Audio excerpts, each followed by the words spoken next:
Welcome to session number 18 of Environmental Sustainability, Unit 5. And with I'm covering a topic called wind energy.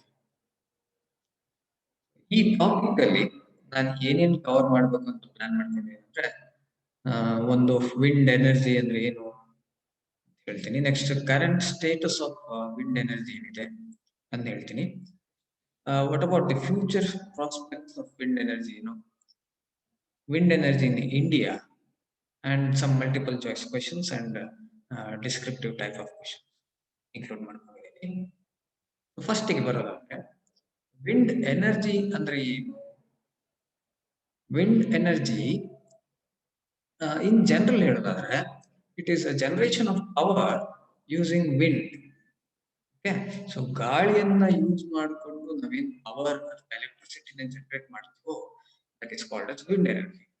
So wind energy, or may be called as wind power, refers to the process of creating electricity using the wind or air flows that occur naturally in the Earth's atmosphere with the help of wind turbines. Wind turbines ಗಳನ್ನ ನಾವು use ಮಾಡಿಕೊಂಡು ಗಾಳಿಯಿಂದ power ನ generate ಮಾಡೋದನ್ನ ಅಥವಾ ಎನರ್ಜಿನ generate ಮಾಡೋದನ್ನ wind energy ಅಂತ ಕರೀತೀವಿ.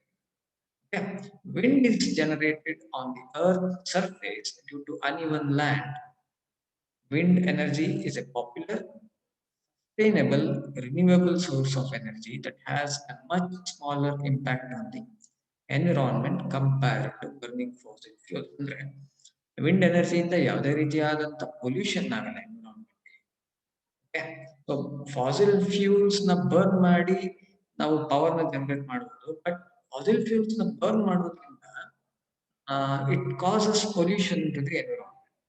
ಬಟ್ ಇನ್ ವಿಂಡ್ ಎನರ್ಜಿ ಅಲ್ಲಿ ನಾವು ಯಾವುದೇ ರೀತಿಯಾದಂತ ಫಾಸಿಲ್ ಫ್ಯೂಲ್ಸ್ ನ ಬರ್ನ್ ಮಾಡ್ತಾ ಇಲ್ಲ, ಯಾವುದೇ ರೀತಿಯಾದಂತ ಎಕ್ಸಾಸ್ಟ್ ನಾವು ಅಟ್ಮಾಸ್ಫಿಯರ್ ಕೊಡ್ತಾ ಇಲ್ಲ. ಸೊ ವಿಂಡ್ ಎನರ್ಜಿಯಿಂದ ಯಾವುದೇ ರೀತಿಯಾದಂತ ಒಂದು ತೊಂದರೆ ಇಲ್ಲ environment. Wind supplies about 5% of worldwide electrical generation, with global installed wind power capacity of about 600 gigawatts. ಅಂದ್ರೆ total power generation wind energy ಪಾಲ್ ಎಷ್ಟಿದೆ? 5% ಇದೆ total whole world and capacity is around 600 gigawatts. Next, the global wind energy development has increased rapidly in the past 2 decades. That significant growth of wind energy utilization is driven by a number of factors. Impressive improvement in the wind turbine technology. Wind turbine ಟೆಕ್ನಾಲಜಿಯಲ್ಲಿ ಒಂದು ಒಳ್ಳೆ ರೀತಿಯಾದಂತ ಬೆಳವಣಿಗೆಗಳಾಗಿದ್ದಾವೆ. Next, rising environmental concern, ಅಂದ್ರೆ ಬೇರೆ power generation pollution ಉಂಟಾಗಬಹುದು environment, but wind ಎನರ್ಜಿಯಿಂದ pollution ಉಂಟಾಗಲಿರೋದ್ರಿಂದ ವಿಂಡ್ ಎನರ್ಜಿ ಫೇಮಸ್ ಆಗ್ತಾ ಇದೆ ಅಂತ ಹೇಳ್ಬೋದು. ಕ್ಲೈಮೇಟ್ ಚೇಂಜ್ ಅಂತಂದ್ರೆ ಈಗ ಫಾರ್ ಎಕ್ಸಾಂಪಲ್ ಸಮ್ಮರ್ ಅಲ್ಲಿ ಜಾಸ್ತಿ ಗಾಳಿ ಇರುತ್ತೆ, ಸೊ ಅದರಿಂದ ವಿಂಡ್ ಎನರ್ಜಿ ರಿಲಯಬಲ್ ಅಂತ ನಾವು ಕರಿಬಹುದು. Next, cost reduction, generation cost ಏನಿದೆ ಕಡಿಮೆ ಇರುತ್ತೆ wind energy. Interest in reducing dependency on non renewable sources of energy, ಅಂದ್ರೆ ನಾವು ನಾನ್ ರಿನ್ಯೂಯಬಲ್ ಸೋರ್ಸಸ್ ಆಫ್ ಎನರ್ಜಿ ಮೇಲೆ ಡಿಪೆಂಡ್ ಆಗೋ ಒಂದು ಇಂಟ್ರೆಸ್ಟ್ ನ ಕಡಿಮೆ ಮಾಡ್ಕೊಳ್ತಾ ಇದೆ. ಹಂಗಾಗಿ ವಿಂಡ್ ಎನರ್ಜಿ ಫೇಮಸ್ ಆಗ್ತಾ ಇದೆ ಹೇಳ್ಬೋದು. Because of advantages that the wind generation has, makes a good alternative source of energy for distributed network. ಬಹಳ ಒಂದು ಅಡ್ವಾಂಟೇಜಸ್ ಇರೋದ್ರಿಂದ ವಿಂಡ್ ಎನರ್ಜಿ ಒಂದು alternative source, very good alternative source of energy ಅಂತ ಕರೀಬಹುದು. Wind energy with an average growth rate of 30%, fastest growing source of renewable energy in the world. India occupies the 4th place in the world. ಅಂದ್ರೆ total average growth rate ಎಷ್ಟಿದೆ ವರ್ಷದಿಂದ ವರ್ಷಕ್ಕೆ 30% ಇದೆ. India ಎಷ್ಟನೇ place ಅಲ್ಲಿ ನಿಂತ್ಕೊಳ್ಳುತ್ತೆ? 4th place all over the world. Next, the new technological developments in wind energy design have contributed to significant advances in wind energy penetration and to get optimum power from available wind. ಅಂದ್ರೆ ಟೆಕ್ನಾಲಜಿಯಲ್ಲಿ ಬಹಳ ಒಂದು generation wind power generation ಟೆಕ್ನಾಲಜಿಯಲ್ಲಿ ಬಹಳ ಒಂದು improvement ಆಗಿದೆ. ಅಂದ್ರೆ ನಾವು ಒಂದು maximum optimum ಅಂದ್ರೆ ಮ್ಯಾಕ್ಸಿಮಮ್ ಅಮೌಂಟ್ ಆಫ್ ಪವರ್ ನಾವು ಅವೈಲೇಬಲ್ ವಿಂಡ್ ಇಂದ ಜನರೇಟ್ ಮಾಡಬಹುದು. Next wind energy future prospects ಬಗ್ಗೆ ಮಾತಾಡೋಣ. Climate change has become a major concern. Efforts are being made to limit the global temperature rise to well below 2 degrees centigrade and ideally to limit warming to 1.5 degrees centigrade in the present century. The climate change ಅಂತಂದ್ರೆ ಈ ಟೆಂಪರೇಚರ್ಗಳು rice ಆಗ್ತಾ ಇದೆ. Global warming ಅಂತ ಕರಿಬಹುದು, green house effect ಅಂತೇಳಿ ಕರಿತೀವಿ. ಏನಾಗ್ತಾ ಇದೆ, ಗ್ಲೇಷಿಯರ್ಸ್, ಈ ಪೋಲಾರ್ ಗ್ಲೇಷಿಯರ್ಸ್ ಏನಾಗ್ತಾ ಇದೆ, ಎಲ್ಲ ಕರಗಿ ಟೆಂಪರೇಚರ್ ಜಾಸ್ತಿ ಆದಂಗೆ ಅದೆಲ್ಲ ಕರಗಿ ಸಮುದ್ರದ ನೀರಾಗ್ತದೆ, ಅಂದ್ರೆ ಸಮುದ್ರ ಮಟ್ಟ ಏರಿಕೆ ಆಗುತ್ತೆ. ಸೊ ಅದು ಏನ್ರಿಂದ ಆಗ್ತಾ ಇದೆ? ಡ್ಯೂ ಟು ದಿ ಪೊಲ್ಯೂಷನ್ ಅಥವಾ ಬರ್ನಿಂಗ್ ಆಫ್ ಫಾಸಿಲ್ ಫ್ಯೂಲ್ಸ್ ಇಂದ ಆಗ್ತದೆ. ಆದಷ್ಟು ನಾವು ಈ ಪೊಲ್ಯೂಷನ್ ಅವಾಯ್ಡ್ ಮಾಡಬೇಕು. ಈ ಪೊಲ್ಯೂಷನ್ ಅವಾಯ್ಡ್ ಮಾಡಿದ್ರೆ ವಾರ್ಮಿಂಗ್, ಗ್ಲೋಬಲ್ ವಾರ್ಮಿಂಗ್ ಕಡಿಮೆ ಆಗುತ್ತೆ. So at present 2 degree centigrade ಇರ್ತದೆ, ಅದನ್ನ 1.5 ಡಿಗ್ರಿ ಸೆಂಟಿಗ್ರೇಡ್ ಅಂತ ತಗೊಳ್ಬೇಕು. ಅಂದ್ರೆ ವಿಂಡ್ ಎನರ್ಜಿ ಅಥವಾ ಯಾವುದೇ ರೀತಿಯಾದಂತ ರಿನ್ಯೂವೇಬಲ್ ಸೋರ್ಸಸ್ ಆಫ್ ಎನರ್ಜಿ ಮೇಲೆ ನಾವು ಡಿಪೆಂಡ್ ಆಗಬೇಕಾಗುತ್ತೆ. Okay, it is possible with the rapid deployment of low carbon technologies replacing conventional fossil fuel generation and use. ಅಂದ್ರೆ ನಾವು ಎಷ್ಟು ಮಿನಿಮಮ್ ಕಾರ್ಬನ್ ಅಟ್ಮಾಸ್ಫಿಯರ್ ಗೆ ಬಿಡ್ತೀವೋ ಅಷ್ಟು ಒಳ್ಳೇದು. ಫಾಸಿಲ್ ಫ್ಯೂಲ್ ಮೇಲೆ ಡಿಪೆಂಡ್ ಆಗೋದನ್ನ ನಾವು ಕಡಿಮೆ ಮಾಡಬೇಕು, ಅಥವಾ ಅದರ ಯೂಸ್ ನಾವು ಕಡಿಮೆ ಮಾಡಬೇಕು. Set the world on a pathway to minimize global temperature. Energy related CO2 and carbon dioxide emissions would need to be reduced by around 3.5% per year from now until 2050. ಅಂದ್ರೆ ಇದು 2050ಕ್ಕೆ ನಾವು ಏನಾಗಿರ್ಬೇಕು ನಮ್ಮ ಪ್ಲಾನಿಂಗ್ ಏನು ಅಂತಂದ್ರೆ, per year 3.5% of carbon dioxide emissions ನ ಕಡಿಮೆ ಮಾಡ್ತಾ ಹೋಗ್ಬೇಕು 2050ರವರೆಗೂ. ಓಕೆ, ಇಲ್ಲ ಅಂದ್ರೆ ಇದೆ ಟೆಂಪರೇಚರ್ ಜಾಸ್ತಿ ಆಗೋದು, ಗ್ಲೇಷಿಯರ್ಸ್ ಎಲ್ಲ ಕರಗೋದು, ಅರ್ತ್ ತೊಂದರೆ ಆಗೋದು, ಇವೆಲ್ಲ ಆಗ್ತದೆ. Increase in renewable power generation will deliver around 60% of the energy related carbon dioxide emissions reductions needed by 2050. ನೋಡಿ, ನಾವು ರಿನ್ಯೂವೇಬಲ್ ಪವರ್ ಜನರೇಷನ್ ಸೋರ್ಸಸ್ ಮೇಲೆ ನಾವು ಡಿಪೆಂಡ್ ಆದಾಗ ಏನಾಗುತ್ತೆ, 60% of the carbon dioxide emissions reduce ಆಗುತ್ತೆ ಬೈ 2050.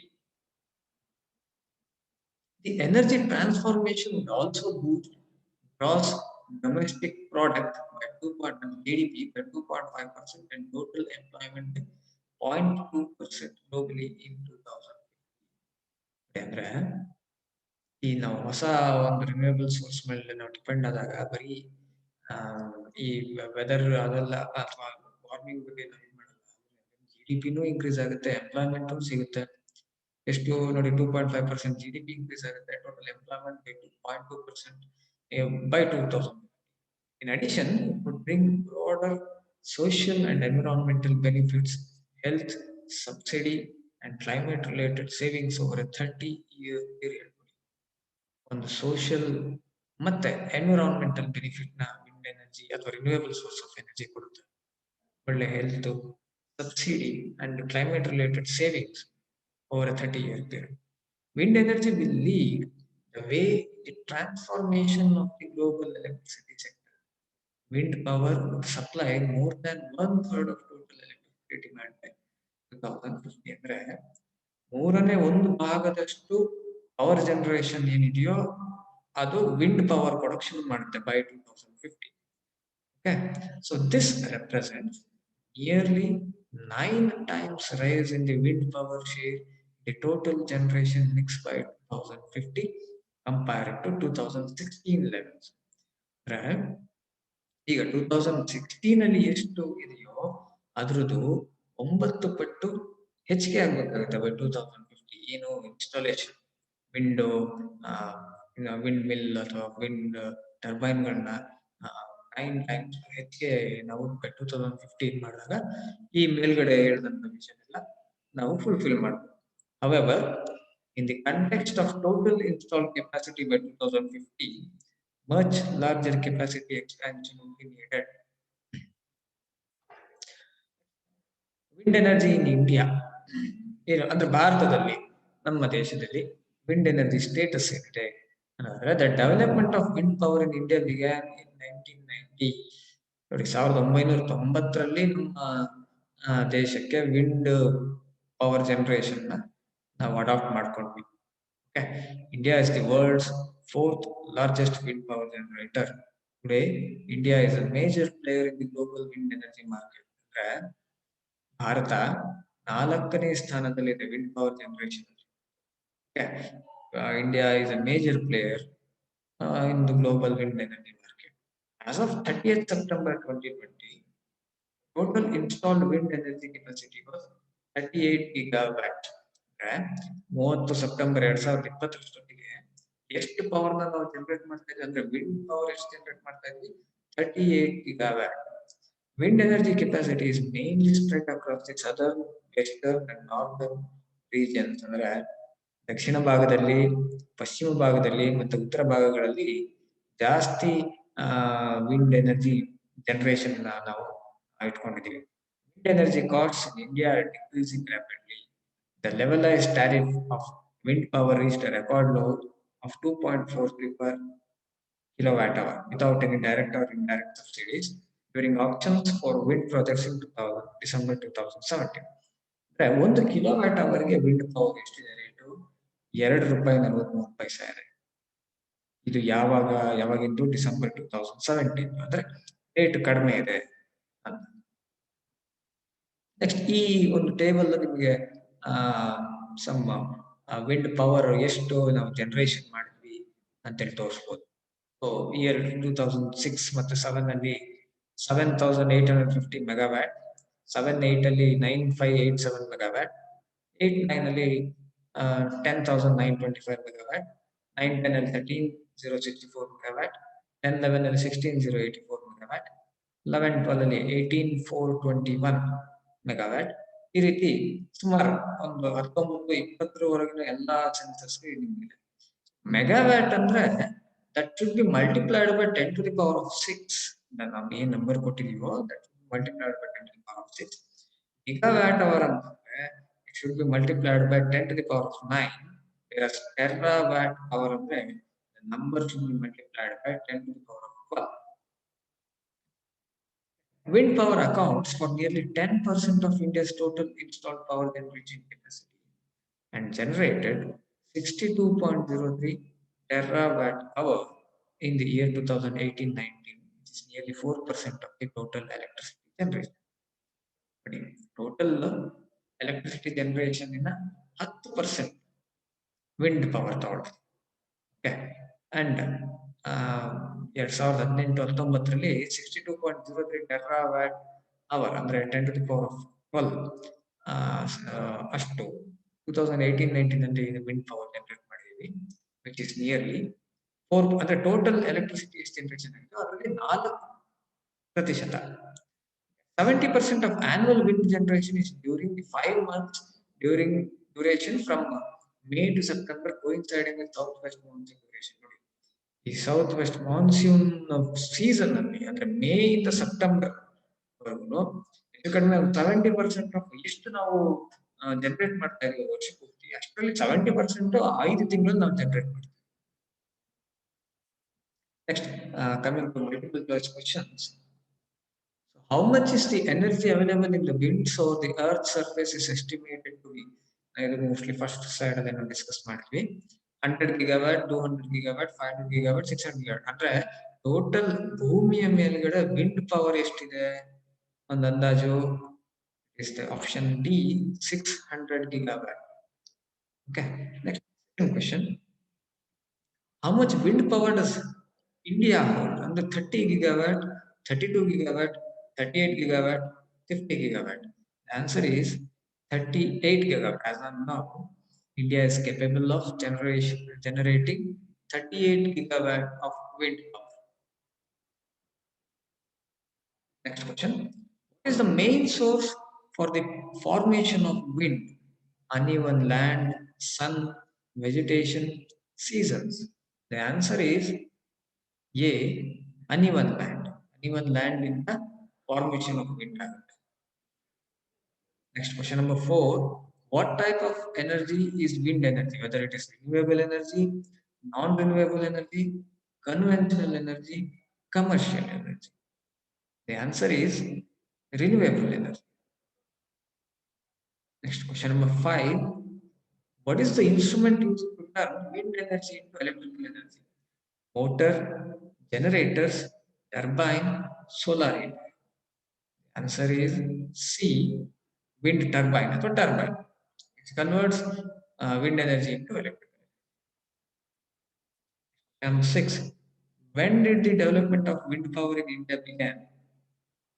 ಹೇಳ್ತೇನೆ ನಾನು.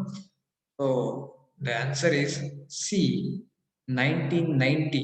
ಅಂದರೆ 1990ರಿಂದ ಈಚೆಗೆ ವಿಂಡ್ ಪವರ್ ನಮ್ಮಲ್ಲಿ ಡೆವಲಪ್ಮೆಂಟ್ ಆಗ್ತಾ ಇದೆ. Next question number 7. Wind energy is converted as dash energy with the help of windmill or turbine. ಯಾವುದು ಆನ್ಸರ್? ಮೆಕ್ಯಾನಿಕಲ್ ಎನರ್ಜಿನ, ಸೋಲಾರ್ ಎನರ್ಜಿನ, ಎಲೆಕ್ಟ್ರಿಕಲ್ ಎನರ್ಜಿನ, heat energy? Answer is electrical energy. Wind energy electrical energy ನಾವು convert ಮಾಡ್ತಾ ಇದ್ದೀವಿ. Number 8. As per the size of installed capacity of wind power generation in the world, India ranks ಅಂದ್ರೆ ಯಾವ ಸ್ಥಾನದಲ್ಲಿ ಭಾರತ ಇದೆ? First, second, third, fourth. The answer is fourth place ಅಲ್ಲಿ India ಇದೆ all over the world. Question number 9. Which part of the wind turbine senses wind speed? ಅಂದ್ರೆ ಯಾವ ಒಂದು ಭಾಗಕ್ಕೆ ಗಾಳಿ ಆಗುತ್ತೆ? Okay. So one, turbine blade, shaft, rotor, controller. So wind turbine ಅಲ್ಲಿ turbine blade ತಿರುಗ್ತಾ ಇರುತ್ತೆ. So the answer is turbine blade. Dash energy is the energy associated with moving airstream. ಅಂದ್ರೆ ಗಾಳಿ ಹರಿಯೋದ್ರಿಂದ ಯಾವ ಎನರ್ಜಿ ಜನರೇಟ್ ಆಗುತ್ತೆ? ಸೋಲಾರ್ ಎನರ್ಜಿನ, hydel ಎನರ್ಜಿನ, ಟೈಡಲ್ ಎನರ್ಜಿನ, ವಿಂಡ್ ಎನರ್ಜಿನ? Obviously the answer is wind energy. Okay. So some descriptive type of questions. Write a note on wind energy. Write a note on wind energy current status. Write a note on wind energy in future prospects. Write a note on wind energy in India. Okay. Thank you. Thank you for watching.